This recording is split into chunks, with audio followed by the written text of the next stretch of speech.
Da torcida, do público é maravilhoso, né? Assim, a gente se sentiu super bem aqui, muito bem acolhido aqui no Barra, mais de 2.500 pessoas presentes aqui no estádio. Bueno, yo sé que todo panameño va a estar apoyando a la selección en las buenas y las malas, pero en este momento... Nah, ini baru top Marco Top. Timnas Indonesia U17 resmi dapat hasil positif lawan Timnas Panama U17 jelang Piala Dunia U17 2025. Pelatih Brazil U17 dan Panama sampai dibuat kaget tak menyangka. Dulu Indonesia sama sekali tak diperhitungkan. Kini mereka menjelma jadi kekuatan sensasional dari ASEAN. Validkah? Breaking news, mantap! Exco PSSI dikonfirmasi sudah minta rapat kepada Erick Thohir bahas evaluasi timnas. Benarkah dapat desakan langsung dari Presiden Prabowo untuk rapatkan bagaimana caranya bisa segera bawa pulang kembali STY latih Indonesia demi kabulkan permintaan mayoritas fans timnas? Simak info selengkapnya di sini.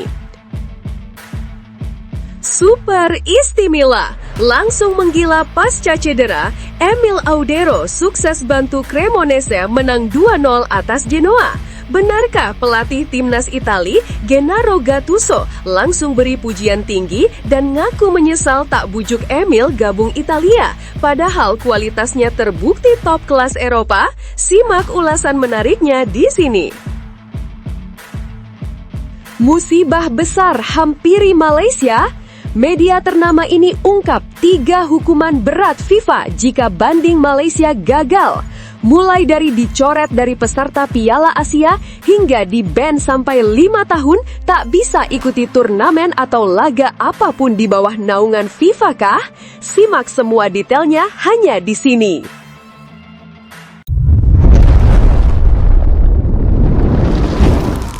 Sebelumnya mohon subscribe channel ini dulu supaya nggak ketinggalan berita terupdate Timnas Indonesia. 2 minggu pemusatan latihan di Dubai, Uni Emirat Arab telah mengubah total peta persaingan Grup H Piala Dunia U17 2025. Timnas Indonesia U17 yang secara tradisional hanya dianggap sebagai tim pelengkap, kini menjelma menjadi ancaman serius. Serangkaian hasil uji coba impresif, kalah tipis 1-2 dari Paraguay U17, menahan imbang Pantai Gading U17 0-0, dan meraih skor 1-1 melawan Panama U17 telah menciptakan badai analisis di markas lawan. Di Rio de Janeiro dan kota Panama, pelatih kepala timnas U17 Brazil dan Panama, 2 tim yang secara skill dan pengalaman jauh di atas kertas, kini harus menghadapi kenyataan pahit. Indonesia bukan lagi tim yang bisa dipandang sebelah mata. Brazil, raksasa sepak bola dunia, awalnya menargetkan 3 poin mutlak dari Indonesia untuk memuluskan jalan mereka ke fase gugur. Analisis awal mereka mungkin hanya berfokus pada potensi serangan individual dan kelemahan fisik. Namun, cuplikan dari Dubai mengubah segalanya. Pertandingan melawan Paraguay U17, kekalahan tipis 1-2 menjadi sinyal pertama. Paraguay memiliki gaya bermain Amerika Latin yang mirip dengan Brazil, mengandalkan teknik, passing cepat, dan flair. Fakta bahwa Indonesia hanya kalah 1 gol dan mampu memberikan perlawanan sengit menunjukkan adanya resistensi taktis yang kuat. Lalu datang kejutan 0-0 melawan Pantai Gading, mirip Zambia. Ini adalah hasil yang paling memukul. Pelatih Brazil tahu betapa sulitnya tim-tim Asia Tenggara mengatasi fisik dan kecepatan Afrika. Ketahanan Indonesia di lini pertahanan selama 90 menit menunjukkan adanya disiplin tim yang luar biasa. Sesuatu yang hanya bisa dicapai melalui kepelatihan yang serius. Bagi Panama, hasil imbang 1-1 dalam uji coba langsung melawan Indonesia adalah alarm paling keras. Panama U17 disinyalir memiliki gaya bermain yang mirip dengan Honduras U17, rival Indonesia di Grup H. Panama sempat unggul melalui penalti, tetapi Indonesia mampu menyamakan kedudukan, menunjukkan mentalitas pantang menyerah dan kapasitas untuk bangkit. Mereka tidak menyerah setelah kebobolan, bahkan setelah gol penyama kedudukan, mereka masih menekan. Panama mengira akan mendominasi dan memenangkan pertandingan dengan selisih gol yang nyaman. Tapi mereka salah. Indonesia memiliki pemain yang secara teknis sangat bagus dan mampu bersaing 1 lawan 1. Kegagalan Panama untuk mengalahkan Indonesia, meski dari aspek historis dan ranking mereka diunggulkan, kini menempatkan mereka dalam tekanan besar jelang Piala Dunia. Mereka harus berhadapan dengan Honduras dan Indonesia, dua tim yang kini terlihat jauh lebih seimbang. Di balik lonjakan kualitas ini, ada nama pelatih lokal, Nova Arianto. Ia telah membuktikan bahwa kualitas kepelatihan Indonesia tidak lagi bisa dipandang rendah. Berbekal ilmu yang didapat dari Coach Shin Taeyong, Nova berhasil memadukan skill alami pemain Indonesia dengan struktur taktis Eropa yang keras dan disiplin. Nova tidak hanya fokus pada pemain lokal, tetapi juga memanfaatkan keberadaan pemain naturalisasi. Skuad gabungan lokal dan naturalisasi ini menjadi senjata rahasia Indonesia. Pemain naturalisasi membawa standar fisik dan pemahaman taktis yang lebih tinggi, yang kemudian ditularkan kepada pemain lokal, menghasilkan peningkatan kualitas tim secara keseluruhan. Indonesia telah menciptakan formula yang sangat berbahaya. Skill lokal tambah mindset dan fisik Eropa. Ini adalah hasil dari investasi serius dalam pengembangan pemain muda dan kepercayaan penuh pada pelatih lokal yang kompeten. Target Nova Arianto adalah meloloskan tim ke fase gugur, sebuah tujuan yang tadinya dianggap terlalu ambisius. Namun setelah 3 hasil uji coba ini, target tersebut kini terasa sangat realistis. Indonesia U17 telah menunjukkan mereka memiliki 1. Pertahanan solid, terbukti dari skor 0-0 versus Pantai Gading. 2. Mentalitas tempur, mampu bangkit dan menyamakan kedudukan versus Panama.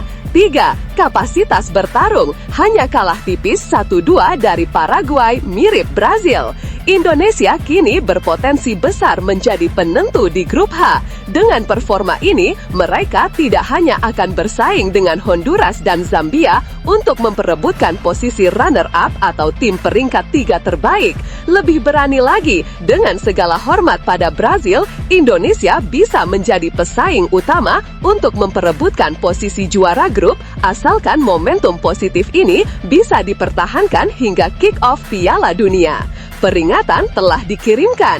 Brazil dan Panama kini harus bekerja keras untuk mengurai simpul taktis yang dirajut Nova Arianto. Indonesia U17 siap mengubah sejarah dan menjadi kejutan terbesar di Piala Dunia U17 2025.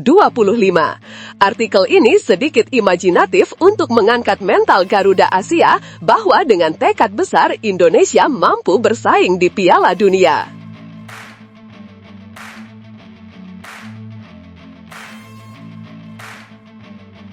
Super istimewa, langsung menggila pasca cedera, Emil Audero sukses bantu Cremonese menang 2-0 atas Genoa. Benarkah pelatih timnas Itali, Gennaro Gattuso, langsung beri pujian tinggi dan ngaku menyesal tak bujuk Emil gabung Italia, padahal kualitasnya terbukti top kelas Eropa? Simak ulasan menariknya di sini. Kiper andalan timnas Indonesia, Emil Audero, kembali menunjukkan kualitasnya setelah pulih dari cedera yang sempat membuatnya absen cukup lama. Penjaga gawang berusia 28 tahun itu tampil luar biasa dan langsung menjadi salah satu kunci kemenangan Cremonese atas Genoa dengan skor meyakinkan 2-0 dalam laga pekan ke-9 Liga Italia 2025-2026 yang berlangsung di Stadion Luigi Ferraris, Genoa, Kamis 30 Oktober 2025 dini hari WIB. Kemenangan penting ini tak hanya membawa 3 poin bagi Cremonese, tapi juga mengakhiri tren buruk mereka yang sebelumnya gagal meraih kemenangan dalam 4 laga terakhir. 2 gol kemenangan dicetak oleh Federico Bonazzoli di menit keempat dan ke-49, namun sosok yang paling mendapat sorotan adalah Emil Audero, sang tembok tangguh di bawah Mistar. Setelah absen akibat cedera yang dialami saat pemanasan sebelum laga melawan Como pada 27 September 2025, Emil akhirnya kembali merumput. Dan hasilnya, ia tampil bak pahlawan. Emil sukses membawa timnya mencatatkan clean sheet, sebuah pencapaian berharga setelah masa pemulihan yang cukup panjang. Tak sekedar menjaga gawangnya tetap aman, performa Emil Audero malam itu juga tercermin dalam statistik yang mengesankan. Ia melakukan 1 penyelamatan krusial, 1 punches, serta 1 high climb yang penting untuk mematahkan peluang lawan. Bukan itu saja, Emil juga aktif membantu lini belakang dengan 2 sapuan dan 2 kemenangan duel udara, menegaskan perannya bukan hanya sebagai penjaga gawang, tapi juga pemimpin pertahanan. Penampilan tersebut membuktikan bahwa Emil kembali ke performa terbaiknya, tenang, fokus, dan sangat sigap di bawah tekanan. Kembalinya ia ke lapangan seolah menjadi titik balik bagi Cremonese yang tengah membutuhkan stabilitas di sektor pertahanan. Kemenangan atas Genoa juga menambah daftar clean sheet Emil Audero di musim ini. Catatan tersebut menjadi clean sheet ketiganya setelah sebelumnya ia juga menjaga gawangnya tetap bersih saat menghadapi Hellas Verona 0-0 dan Parma 0-0. Konsistensinya ini jelas menjadi kabar gembira baik bagi Cremonese maupun para penggemar timnas Indonesia yang terus memantau perkembangannya di Eropa. Menariknya, dengan performa yang makin stabil pasca cedera, Emil semakin menunjukkan bahwa dirinya masih layak disebut sebagai salah satu kiper terbaik asal Asia yang berlaga di Liga Top Eropa. Namun, perjalanan belum selesai. Tantangan berikutnya bagi Emil dan Cremonese sudah menanti di depan mata. Mereka akan menghadapi raksasa Liga Italia, Juventus di Stadio Giovanni Zini, Cremona, pada Minggu 2 November 2025 mendatang. Laga ini tentu akan menjadi ujian besar bagi Emil. Juventus dikenal memiliki lini serang tajam dan penuh kejutan. Mampukah Emil kembali menjaga gawangnya tetap perawan dan menambah koleksi clean sheet musim ini? Kembalinya Emil Audero dengan performa gemilang tentu menjadi kabar menggembirakan baik bagi Cremonese maupun bagi pecinta sepak bola Indonesia. Ia menunjukkan mental tangguh seorang kiper sejati, pulih dari cedera, langsung tampil prima dan memberi kemenangan untuk timnya. Sekarang giliran kamu, pembaca setia sepak bola tanah air. Bagaimana pendapatmu tentang comeback Emil Audero kali ini? Apakah ia pantas kembali jadi pilihan utama di timnas Indonesia dan menembus persaingan ketat kiper Eropa? Tulis pandanganmu di kolom komentar.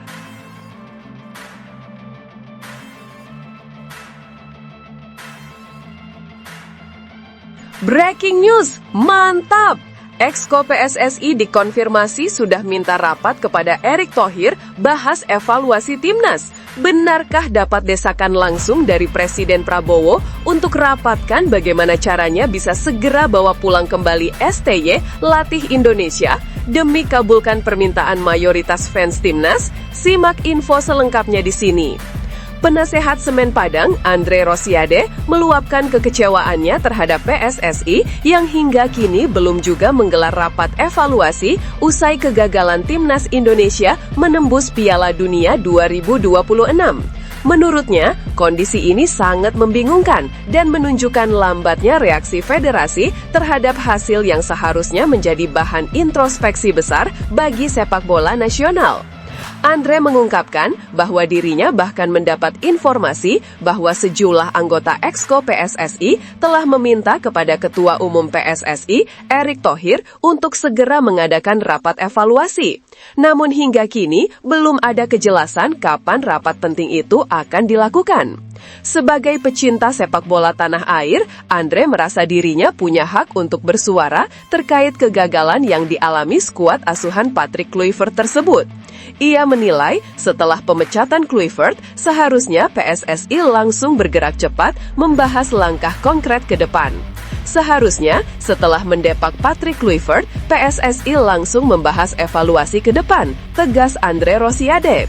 Ia menambahkan bahwa Erick Thohir semestinya segera mengumpulkan para exco PSSI untuk mendengarkan laporan dan catatan dari manajer Timnas Indonesia, Sumarji, yang disebut sudah menyiapkan evaluasi lengkap atas perjalanan tim selama kualifikasi. Andre Rosiade secara tegas menyampaikan kebingungannya kepada media. Saya bingung kenapa sampai sekarang setelah gagal ke Piala Dunia 2026 tapi belum ada rapat evaluasi, ujarnya dengan nada heran. Lebih lanjut, Andre mempertanyakan mengapa Erick Thohir hingga kini belum memimpin rapat exco PSSI seperti biasanya. Kok Pak Erick Thohir tidak pernah memimpin rapat exco PSSI? Ini ada apa, ucapnya. Ia menilai situasi ini janggal karena selama ini setiap kali Timnas Indonesia tampil, baik di level junior maupun senior, PSSI selalu mengadakan rapat evaluasi. Kenapa evaluasi ini diulur-ulur? Kata Andre dengan nada kecewa. Andre juga mengungkapkan bahwa anggota exco PSSI sebenarnya sudah meminta secara resmi agar rapat segera digelar. Padahal, exco PSSI sudah minta di grup WhatsApp untuk menggelar rapat jelasnya. Bahkan, permintaan serupa juga sudah disampaikan kepada Wakil Ketua Umum PSSI, yakni Ratu Tisha dan Zainuddin Amali, serta Sekjen PSSI Yunus Nusi. Namun, hingga saat ini semua keputusan tetap berada di tangan Erick Thohir. Mungkin saja memang tidak dibungkuk kali untuk melakukan rapat exco PSSI, ujar Andre dengan nada sarkastik, menggambarkan kekecewaannya terhadap lambatnya respon pimpinan federasi. Andre pun berharap Erick Thohir bisa meluangkan waktu untuk menjalankan tanggung jawabnya sebagai Ketua Umum PSSI, meski saat ini juga menjabat sebagai Menteri Pemuda dan Olahraga. Ia heran karena Erick tampak memiliki waktu untuk sejumlah kegiatan lain seperti bertemu pemimpin redaksi media, menghadiri sesi jumpa pers bersama Direktur Teknik PSSI Alexander Swiers, serta menyambut supporter dan wartawan, namun belum juga mengadakan rapat penting bersama exco. Sesi jumpa pers bisa, tapi kenapa rapat exco PSSI tidak bisa? Ujar Andre dengan nada tegas. Menerima supporter Timnas Indonesia dan mengumpulkan wartawan juga bisa, tapi sekali lagi, kenapa tidak ada waktu untuk rapat exco PSSI? Tambahnya lagi. Sementara itu, Erick Thohir sendiri sebelumnya sudah menyatakan bahwa dirinya tidak ingin terburu-buru mencari pelatih baru untuk Timnas Indonesia. Ia menyerahkan proses seleksi pelatih sepenuhnya kepada Sumarji dan Alexander Swiers. Baru setelah ada calon-calon pelatih yang dianggap layak, Erick berencana menggelar rapat exco PSSI untuk mengambil keputusan resmi.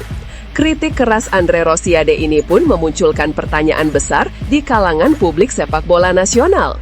Apakah PSSI sedang kehilangan arah setelah kegagalan di Piala Dunia 2026? Apakah langkah lambat Erick Thohir memang bagian dari strategi matang atau justru tanda bahwa koordinasi di tubuh federasi sedang bermasalah?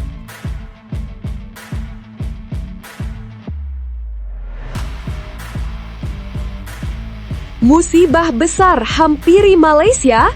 Media ternama ini ungkap 3 hukuman berat FIFA jika banding Malaysia gagal. Mulai dari dicoret dari peserta Piala Asia hingga di-ban sampai 5 tahun tak bisa ikuti turnamen atau laga apapun di bawah naungan FIFA kah? Simak semua detailnya hanya di sini.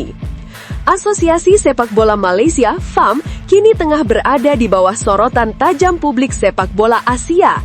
Federasi tersebut sedang menunggu keputusan akhir FIFA terkait kasus pemalsuan dokumen yang menyeret 7 pemain naturalisasi mereka.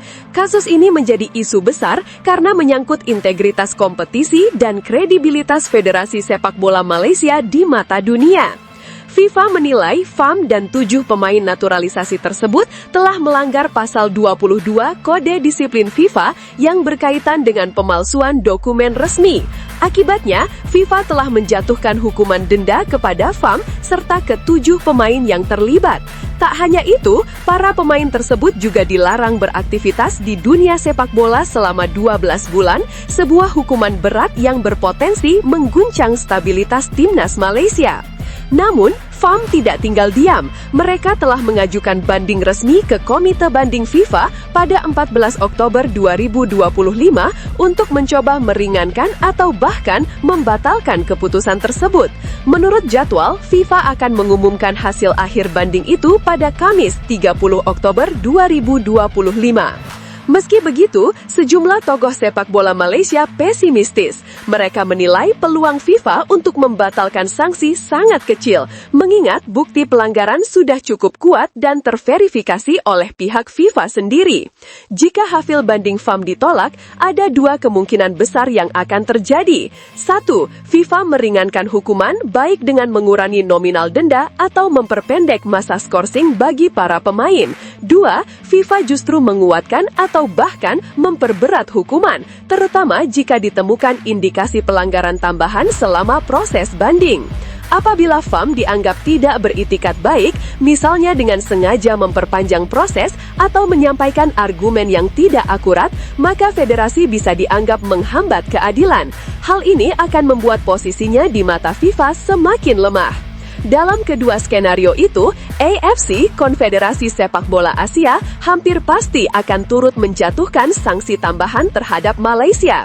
Menariknya, media Vietnam SOHA sudah membuat analisis mendalam mengenai kemungkinan hukuman yang akan dijatuhkan AFC jika banding FAM gagal.